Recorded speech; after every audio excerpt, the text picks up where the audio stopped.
When our ACE team arrives at your property, we begin by walking through the plan of action with you and addressing any questions or concerns about the process. We understand that having a septic or a drain field installation can impact your yard, so whenever possible, we take steps to protect or relocate items that matter to you. In the past, this has included moving plants and other features to prevent unnecessary obstruction or damage. Once the plan is confirmed, our team stages the required equipment and materials and begins preparing the installation area. As excavation begins, we carefully separate clean soil from debris.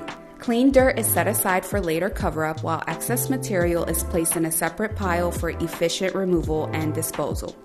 The drain field installation starts with preparing the trench and laying the necessary components to ensure proper wastewater filtration back into the soil.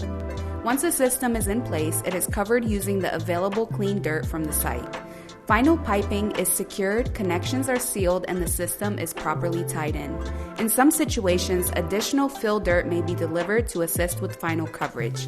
And before leaving, our team ensures the area is left as clean and orderly as possible and will also walk you through what was completed. While basic restoration is included, resodding is not part of the standard installation. However, we're happy to offer resodding as an additional service, or you may choose to work with an external landscaping provider if you prefer. Throughout the entire process, clear communication remains a priority so you know exactly what's happening at every stage.